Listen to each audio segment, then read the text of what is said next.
شادی بیاہ کے موقع پر عورتوں کے سروں سے دوپٹے غائب ہو جاتے، کیوں؟ کیا شادی بیاہ کے موقع پر اللہ نہیں دیکھ رہا ہوتا ہے؟ کیا اللہ رب العزت کی نظر عنایت شادی کی مجلسوں میں نہیں ہوتی؟ وہ خواتین کیسے اپنے لالی اور میک اپ کے ساتھ اپنے جسم کی نمائش کر رہی ہوتی ہیں؟ یاد رکھو کہ یقیناً آج یہاں پر جو بھی مجمع جمع ہے وہ خالص دین حاصل کرنے کے لیے جمع ہے، اور میں امید کرتا ہوں کہ تمامی بہنیں، تمامی بچیاں اور ہماری مائیں تھوڑی دیر کے لیے مجھے برداشت کریں گی اور توجہ سے سماعت کریں گی۔ عزیز خواہران ملت اسلامیہ، اللہ عز و جل نے قرآن عظیم میں عورتوں کے متعلق جو باتیں ارشاد فرمائی ہیں وہ کثیر آیتیں ہیں، لیکن صرف میں مختصر سے اس وقت میں کچھ ایک ضروری میسیج آپ کے حوالے کرنا چاہوں گا۔ عورت بنی کیوں ہے؟ عورت کس لیے پیدا کی گئی ہے؟ عام ترین لوگوں کا خیال یہ ہے، دنیا میں آج تک اس ترقی یافتہ دور میں بھی لوگ یہی سمجھتے ہیں کہ عورت ہمارے جسموں کی تسکین حاصل کرنے کا ایک آلہ ہے۔ عورت مرد کے لیے ایک آلہ کار ہے، یا تو پھر اس کی نمائش کے ذریعے سے لوگوں کو اٹریکٹ کرنے کا کام کیا جا سکتا ہے۔ لوگوں کی سمجھ یہیں تک پہنچی ہے۔ اسی لیے پچھلے دور میں بھی اگر دیکھیں، عراق ہو کہ عرب ہو، چین ہو کہ ہند ہو، یہ تمام وہ ملکوں کے نام میں آپ کے سامنے پیش کر رہا ہوں جہاں عورت نام سے ہی لوگ اس قدر چڑھتے تھے کہ ہر قسم کا ظلم ان عورتوں پر کیا جا چکا ہے جو جانوروں پر بھی نہیں ہوا ہوگا۔ بدترین قسم کی زندگیاں گزارتی رہیں ہر زمانے میں عورتیں۔ یہ تاریخ ہے میری عزیز بہنوں، میں بارہا کہتا بھی ہوں، یونانی حکومت نے تو عورتوں کو زنجیروں میں باندھ کر کے رکھا تھا۔ جب کبھی کوئی شوہر اپنی عورت کو بازار لے کر کے بھی جانا چاہتا تو اسے 5 زنجیروں میں ڈال کر لے جاتا تھا، 2 ہاتھ میں اور 2 پیر میں اور 1 گلے میں۔ مفکرین نے کہا ہے کہ آج بھی جو عورتیں اپنے ہاتھوں میں چوڑیاں پہنتی ہیں، پیروں میں پائل پہنتی ہیں، گلے میں نیکلس پہنتی ہیں، یہ اسی دور کی یادگار باقی رہ گئی ہیں۔ لیکن یہ اور بات ہے کہ اب یہ زنجیریں نہیں بلکہ زیور بن چکی ہیں، اور ان زنجیروں کو زیور اگر کسی نے بنایا ہے تو محمد رسول اللہ صلی اللہ علیہ وسلم نے۔ کہ عورتوں کے اس گرے ہوئے مقام سے میرے آقا صلی اللہ علیہ وسلم نے بہت بلندی تک عورتوں کو پہنچایا۔ لیکن اسلام میں جو عورت کا مقام ہے وہ بارہا آپ نے سنا بھی ہوگا، پڑھا بھی ہوگا۔ عورت اگر ماں کے درجے میں پہنچے تو اس کے قدموں کے نیچے جنت ہے۔ اگر بیوی کا درجہ حاصل کرتی ہے تو شوہر کو تنبیہ کی گئی کہ تو اپنی خاتون کو، اپنی بیوی کو ایک حلال لقمہ کھلائے تو تجھے صدقے کا ثواب ہے۔ اگر بہن ہے کسی کی تو فرمایا گیا کہ بہن کی دعا اللہ بھائی کے حق میں رد نہیں کرتا۔ بیٹی ہے تو میرے آقا صلی اللہ علیہ وسلم نے باپ کو شفاعت کا مژدہ سنا دیا ہے کہ اگر کسی نے اپنی بیٹی کو اچھی تعلیم دی، اچھے آداب دیے اور اس کی اچھی جگہ شادی کیا، حضور پاک صلی اللہ علیہ وسلم فرماتے ہیں اس کے لیے جنت ہے۔ تو ہر قسم میں عورت اسلام میں عزت پائی ہے، چاہے وہ ماں کے درجے میں ہو یا بیٹی کے درجے میں ہو، یا بیوی کا مقام حاصل کرے یا بہن کے مقام میں ہو۔ ہر قسم میں، ہر مقام میں اسلام نے اس کو ایک الگ عزت عطا کی ہے۔ لیکن میری بہنوں، آج میں یہ کہنا چاہتا ہوں کہ آج پوری دنیا بہت ہی گلوبلائز ہو چکی ہے، دنیا بہت ترقی کی راہوں پر آ چکی ہے، جیسے کہ ہم سمجھ بھی رہے ہیں اور کہہ بھی رہے ہیں کہ دنیا میں آج تنکے سے بہت کچھ بنایا جا چکا ہے۔ ذرات کو ایٹم بم کی شکل دے دیا گیا، سورج کی کرنوں کو قید کر کے کرنٹ بنا لیا گیا۔ آج کے اس ترقی یافتہ زمانے میں میٹل پر ترقی اتنی ہوئی کہ یہ میٹل ہی ایروپلین کی شکل اختیار کر گیا، اور انسان نے اتنی ترقی کی کہ کمپیوٹر بنایا، موبائل بنایا، دنیا کی لمبی مسافتوں کو بہت قریب کر دیا. لاکھوں میل دور بھی اگر کوئی ہو تو یہ انٹرنیٹ اور فون کے ذریعے سے اس کو دنیا نے بہت قریب کر دیا. اتنی ترقی کے زمانے میں آج میں ایک سوال کرنا چاہتا ہوں، کیا یونان کے زمانے کی عورت، مصر کے زمانے کی عورت جو ظلم کا شکار ہوئی تھی، اتنی دنیا ترقی کرنے کے بعد کیا وہ عورت آج ترقی کر چکی ہے یا نہیں؟ ساری چیزیں ترقی کر گئی تو کیا عورت بھی ترقی کر گئی؟ ہو سکتا ہے مجھے کچھ ماڈرن خیالات کے لوگ یہ جواب دیں، ہاں عورت بھی ترقی کر چکی ہے، آج عورت پائلٹ بھی بن گئی، ڈرائیور بھی بن گئی، پارلیمنٹ میں بھی پہنچ گئی، جسٹس کا مقام بھی حاصل کر چکی ہے، ہر جگہ پر عورت پہنچ چکی ہے. میرے عزیزو، اس کا نام ترقی نہیں ہے، اس کا نام ترقی نہیں ہے. یہ اگر منصب حاصل کرنے کا نام ہی ترقی ہوتا تو آج کسی ڈاکٹر بنی ہوئی عورت کو تنہا راستے پر 4 گنڈے اپنی درندگی کا شکار نہیں بناتے اور اس کا ریپ کر کے اسے جلا کر جھاڑیوں میں نہیں پھینک دیتے. در حقیقت ترقی جو اسلام چاہتا ہے وہ روح کی ترقی ہے، جسم کی نہیں. روح کی ترقی جس کے اندر آئی تو پھر جان لو جس خاتون کے اندر روحانی ترقی آئی وہ خاتون اگر ایک جھوپڑی میں بھی بیٹھے تو اس کی گود میں غوث اعظم پیدا ہوتا.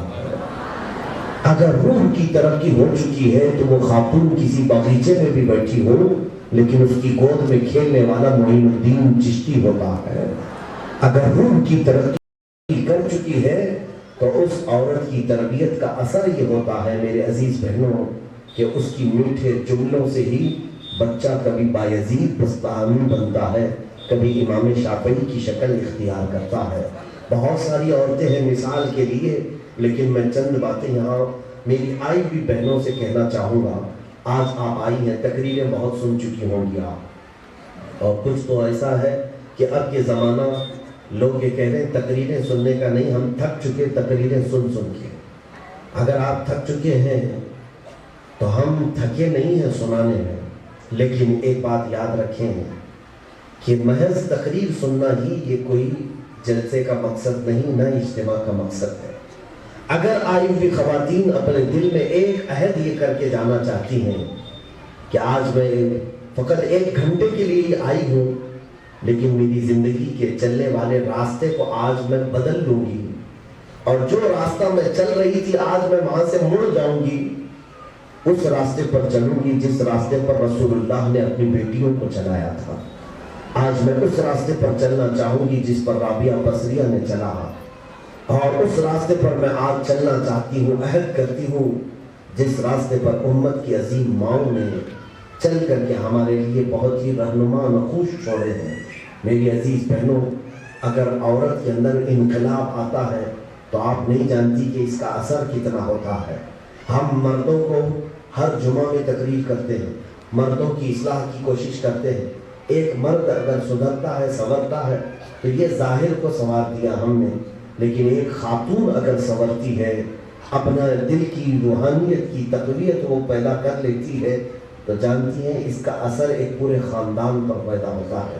ایک عورت کی اصلاح ایک پورے معاشرے کو صحیح کر سکتی ہے، اس لیے کہ عورت کی گود بچے کی پہلی یونیورسٹی ہے، بچے کی پہلی درسگاہ ہے. تو درسگاہ میں اگر کیڑ لگ گئے ہوں تو اس درسگاہ سے نکلنے والا کوئی بچہ نہ عالم بنتا ہے بلکہ وہاں سے پیدا ہونے والا ہر بچہ ظالم بن کے نکلتا ہے. درسگاہ میں اگر خرابی ہو گئی ہو، آج میں چاہتا ہوں کہ ہر آئی ہوئی بہن وہ ایک عظیم درسگاہ ہے، ایک جامعہ ہے، ایک یونیورسٹی ہے. تمہاری اصلاح نہ جانے کتنے بچوں کی اصلاح کا ذریعہ بن جاتی ہے. ہمارے پاس کتنی مائیں آتی ہیں جو یہ کہتی ہیں میرا بچہ میرے ہاتھ سے نکل گیا، میرا بچہ نشہ خور ہو چکا ہے، میرا بچہ شراب کی لت پر اس کو لگی ہوئی ہے، میرا بچہ لڑکیوں کے پیچھے آوارہ ہو گیا ہے. نہ جانے کیا کیا شکایتیں ماؤں کی ہیں جو ہمارے پاس لے کر کے آتی ہیں. اے میری عزیز دختران اسلام، سنو، اس بچے کی صحیح کرنے کے لیے تم کبھی تعویذ، کبھی دھاگے، کبھی پانی، انہی چکروں میں رہ گئی. کاش تم اپنی گود کو صحیح کر لیتی تو یہ بچہ کسی اور نگر کے چکر نہیں کاٹتا، بلکہ یہ تمہارے قدموں میں آج بھی جنت کو ڈھونڈ رہا ہوتا، آج بھی تمہارے قدموں میں یہ جنت کو ڈھونڈتا۔ سب سے پہلے اصلاح یہاں سے ضروری ہے۔ اگر اصلاح گھروں کی نہیں ہو سکی، آج دیکھیں حیرت کی بات ہے، میں آپ کو بتاتا ہوں کہ خواتین کا کردار کیا ہے، یہ کتنے بڑے بڑے لوگوں کو تبدیل کرتی ہیں، جانتی ہیں آپ کتنے بڑے بڑے لوگوں کو تبدیل کر سکتی ہیں؟ امام حسن بصری رضی اللہ تعالیٰ عنہ کا نام تو سنا ہوگا، امام حسن بصری یہ مشہور تابعی ہے، سلسلہ چشتیہ ہو، سلسلہ سہروردیہ ہو، اور کئی سلاسل ایسے ہیں جو امام حسن بصری سے ہوتے ہوئے امام علی مرتضیٰ شیر خدا تک پہنچتے ہیں۔ سیدنا علی کرم اللہ وجہہ الکریم کی بارگاہ سے فیض پائے ہوئے ایک عظیم بزرگ کا نام حسن بصری ہے۔ فرماتے ہیں امام حسن بصری، توجہ چاہتا ہوں میری بہنوں سے سنیں، ایک خاتون جب بگڑتی ہے تو معاشرہ تباہ ہوتا ہے، اور ایک خاتون جب صحت مند ہو جاتی ہے اخلاق سے، پورا معاشرہ صحت مند ہو جاتا ہے۔ سنو، حسن بصری فرماتے ہیں میں ایک بہت مالدار نوجوان تھا، بہت ہی پیسے والا تھا، میں بڑے ٹھاٹ باٹ سے زندگی گزارتا تھا، بڑے اچھے اعلیٰ قسم کے کپڑے، خوشبوئیں، اور پھر ان کی زندگی گزارنے کا طریقہ ہی بالکل الگ تھا۔ حسن بصری کہتے ہیں کہ بغداد میں ہر سال ایک میلہ لگتا تھا جس میں ہر جگہ کی عورتیں بھی جمع ہوتی تھیں اور بہت سارے مرد بھی آتے تھے۔ میں اس میلے میں گیا، اپنی پرانی زندگی بتا رہے ہیں حسن بصری، کہتے ہیں کہ میں جاتا تھا جیسے کہ مارکیٹ جاتے ہیں، جیسے کہ بازار جاتے ہیں۔ میں اس میلے میں گیا تو ایک خاتون پر میری نظر پڑ گئی، وہ جوان عورت تھی، بلا کا حسن تھا اس کا، بڑی خوبصورت خاتون تھی، اور اس خوبصورتی میں سب سے زیادہ اگر چار چاند کوئی چیز لگا رہی تھی تو اس کی آنکھیں، جھیل جیسی آنکھیں، اور عورت کی خوبصورتی میں سب سے زیادہ اضافہ کرتی اس کی آنکھیں۔ حسن بصری کہتے ہیں کہ میں اس کی محبت میں فنا ہو گیا، فدا ہو گیا، ایسے کہ اس کا پیچھا کرنے لگ گیا، اور وہ خاتون پردے میں تھی۔ تھوڑی دیر کے لیے اس کا حسن میں نے دیکھ لیا، لیکن وہ حجاب میں آ گئی، وہ عورت اپنے گھر گئی، میں اس کا گھر دیکھ لیا۔ اس کے بعد پھر میں اس کے گھر کے چکر کاٹنے لگا کہ میں اس خاتون سے ایک بار مل لوں، اس خاتون سے میں اپنے دل کی بات کہہ لوں۔ آج جو معاشرہ خراب ہے میری عزیز بہنوں، دیکھیں چھپ چھپ کر کے ہم اجنبیوں کے ساتھ ملنا، اللہ کے عذاب کو دعوت دینے والے کام تقریباً ہر معاشرے میں آج پھیلے ہوئے ہیں۔ نوجوان یہ سمجھتے ہیں کہ میں چھپ کر کے کسی لڑکی سے بات کر لوں، اس کا ہاتھ تھام لوں، اس کے ساتھ میں چلوں، کسی کو نہیں پتہ چلے گا۔ کیسی بات کرتے ہوں وہ رب ذوالجلال جس نے قرآن میں فرمایا لا تأخذہ سنۃ ولا نوم، جسے نہ اونگ آتی ہے نہ نیند آتی ہے، وہ رب ذوالجلال ہر گھڑی تمہیں دیکھ رہا ہے، ہر آن ہر لمحہ تمہیں دیکھ رہا ہے۔ حسن بصری کہتے ہیں میں اس خاتون کے گھر کے چکر لگاتا رہا، اس عورت کو پتہ چل گیا، اس نے مجھے گھر میں بلایا اور پوچھا کیا چاہتے ہو؟ حسن بصری نے کہا میں تیرے حسن پر فدا ہو چکا ہوں، اور کہا کہ میں چاہتا ہوں کہ تجھے میں اپنا لوں۔ اس خاتون نے پوچھا تو نے مجھے کیسے دیکھا اور کیا چیز تجھے میری پسند آئی؟ حسن بصری نے کہا تیری آنکھیں بڑی خوبصورت ہیں، اور ان آنکھوں پر تو میں فدا ہو چکا ہوں۔ اس خاتون نے کہا ٹھیک ہے، میں کل اپنا فیصلہ کرتی ہوں، میں اپنا فیصلہ کل سناتی ہوں، آج تو تم آئے اور میرے گھر کے چکر لگانا چھوڑ دو، آج سے تم جاؤ اپنے گھر، میں کل تجھے پیغام بھیجتی ہوں۔ حسن بصری بہت خوش ہو گئے، کہتے ہیں میرے دل کی ارمان، میرے دل کی تمنا ہے پھر بھڑک اٹھی کہ خاتون یہ لڑکی مجھے پسند تو آئی اور اس نے بھی شاید مجھے پسند کر لیا ہوگا۔ اپنے گھر گئے، دوسرا دن بے چینی سے گزارا۔ رات کے وقت ایک شخص حسن بصری کے گھر آتا ہے اور آ کر کے دروازہ کھٹکھٹاتا ہے اور کہتا ہے حسن تمہارا نام؟ کہا فلاں خاتون جانتے ہو؟ کہا ہاں جانتا ہوں۔ کہا اس نے مجھے تمہارے گھر ایک ہدیہ بھیجا ہے، تحفہ بھیجا ہے۔ کہا جس کے گھر تم کل رات گئے تھے بات کرنے کے لیے، آج رات اس نے تیرے پاس ایک تحفہ بھیجا ہے۔ پوچھا کہ جلدی لاؤ، وہ تحفہ ہے کیا؟ تو آیا ہوا شخص ایک ڈبے میں یا ایک برتن میں کوئی چیز پیش کرتا ہے۔ حسن بصری نے کھول کے دیکھا تو اس میں کٹی ہوئی آنکھیں رکھی ہوئی تھی، آنکھوں پر خون جمع ہوا تھا، آنکھوں کی پتلیاں پوری برتن پر رکھی ہوئی تھی۔ حسن بصری کہتے میرے ہاتھ کانپ گئے، میرے ہاتھ سے برتن چھوٹ گیا۔ میں نے پوچھا یہ کیا ہے؟ آنے والے نے کہا اس خاتون نے چاقو سے اپنی دونوں آنکھیں کاٹ دی اور تیرے لیے تحفہ بھیجا ہے۔ کہا کیوں اس نے کاٹ لی؟ کہا اس نے کہا ہے کہ تجھے یہ پیغام دے دے، تو ان آنکھوں پر بہت مرتا تھا، اس لیے اس نے آنکھیں تیرے حوالے کر دی، اور وہ چاہتی ہے کہ جو آنکھیں فتنے کا سبب بن چکی وہ آنکھیں وہ اپنے جسم میں برداشت نہیں کرنا چاہتی۔ وہ عورت چاہتی ہے کہ جو چیز اسے فتنے میں مبتلا کر دے ویسی چیز اسے جسم میں بھی نہیں چاہیے، اس لیے کہ وہ اللہ کے خوف سے روزانہ لرزتی رہتی ہے۔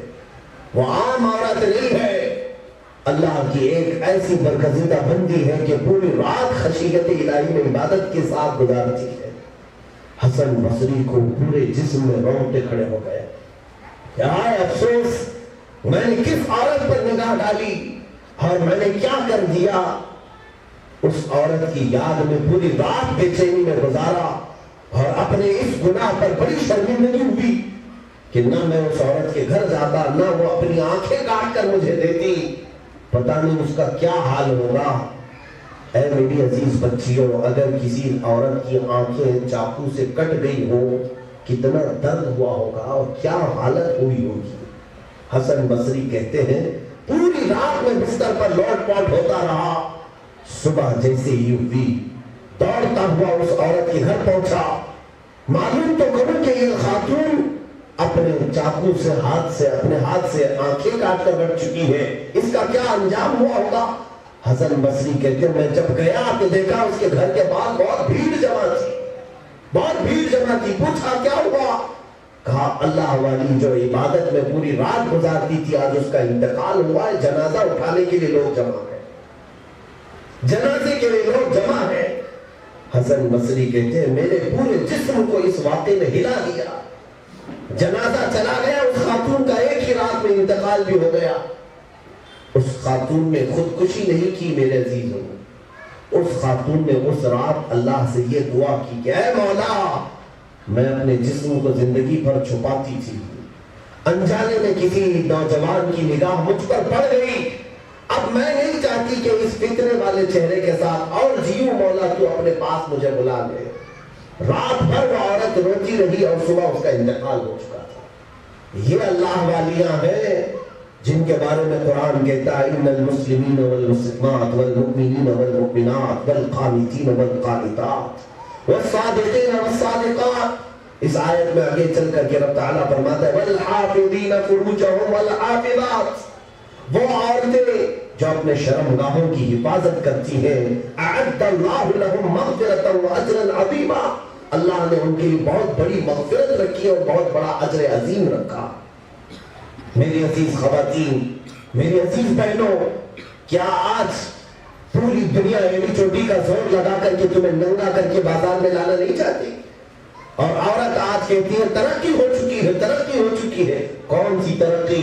عورت کو جانور جیسی زندگی گزارنے پر آج بھی دنیا مجبور کر رہی ہے، اس لیے کہ جانور بھی ننگے رہتے ہیں۔ کبھی دیکھا ہے کہ کوئی بھینس کپڑے پہنی ہو؟ کبھی دیکھا ہے کہ کوئی کتا یا کتیا کپڑے پہنتے ہو؟ کبھی دیکھا ہے کہ کوئی بکرا یا بکری کوئی لباس پہنتے ہو؟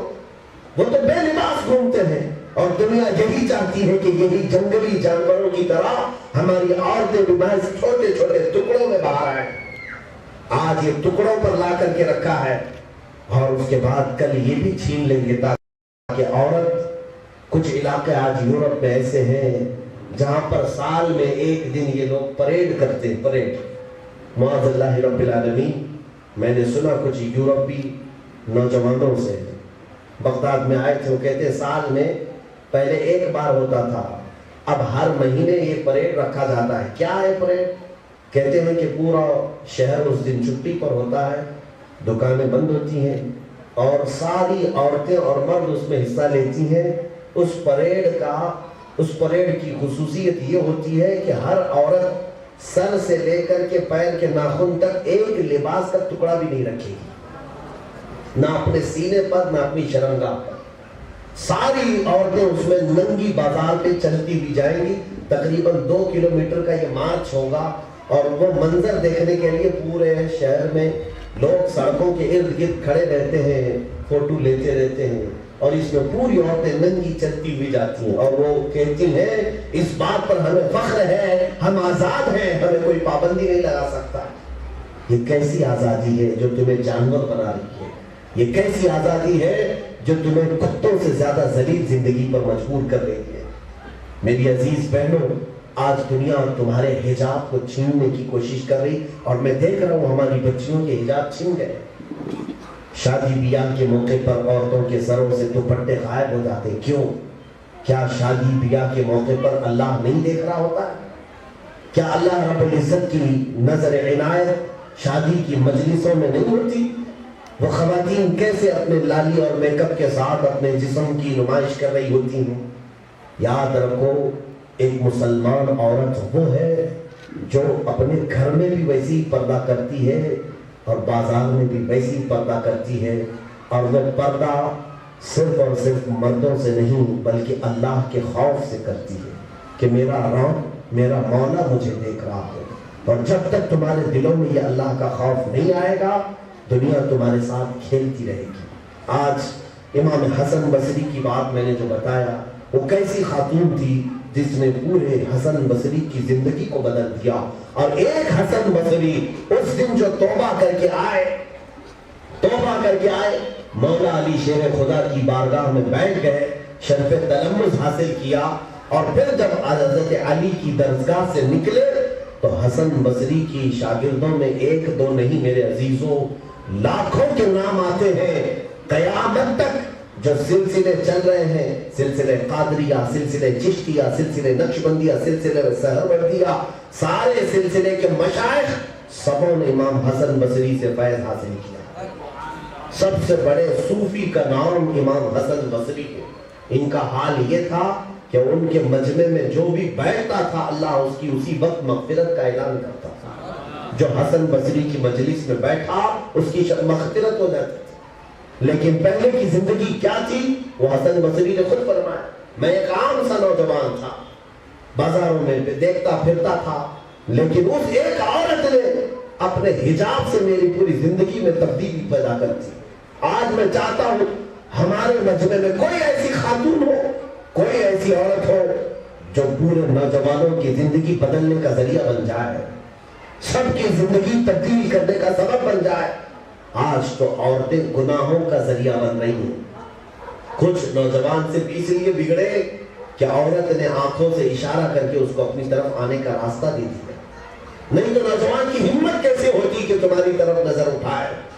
تم اگر اپنی نگاہیں جھکا کر کے بازار سے نکل جاتی ہیں, گھر میں صحیح سلامت آ جاتی ہیں, تو نوجوان جو کبھی شیطان بھی ہوتا ہے, شیطان کبھی نوجوانوں کی شکل میں کھڑا رہتا ہے, دیکھنا اس کا کام ہے, لیکن تمہیں وہ اشارے کر کے اپنی طرف نہیں بلاتا کبھی جب تک تم گرین سگنل نہیں دو گی, جب تک تمہاری طرف سے اشارے نہیں ہوتے. اور ابتدا عورتوں کی طرف سے ہوتی ہے. اسی لیے اعلیٰ حضرت رضی اللہ تعالیٰ عنہ نے فرمایا زنا کی ابتدا آنکھیں کرتی ہیں, شرمگاہ بعد میں عمل کرتی ہیں. آنکھیں پہلے زنا کرتی ہیں, شرمگاہ بعد میں زنا کرتی ہے. اس لیے آج کی یہ ضرورت ہے, میں بچیوں سے یہ کہنا چاہوں گا کہ یہ انقلاب کا دور ہے, یہ تبدیلی کا دور ہے. آج ایسی ایک ماں بھی ہمارے معاشرے میں پیدا ہو جائے جس کی گود سے حسنین کریمین جیسے بلکہ ان کے غلاموں جیسے اولاد پیدا ہو جائے, پھر تمہارے معاشرے میں نہ بے برکتی کا سبب ہوگا, نہ تمہارے گھر میں یا نہ تمہارے محلے میں کبھی عذاب خدا بندی آئے گا. عورتوں کی حیا اللہ کو بڑی پسند ہے. کوئی با حیا عورت اگر کسی مجمع میں بیٹھ جائے, اس کے پردے کو اللہ تعالیٰ اتنی پسند کرتا ہے کہ اگر قحط بھی پڑ جائے تو اس کے پردے کا وسیلہ لے کر مولا سے دعا کرے تو اللہ اسی وقت قحط سالی دور کرتا ہے.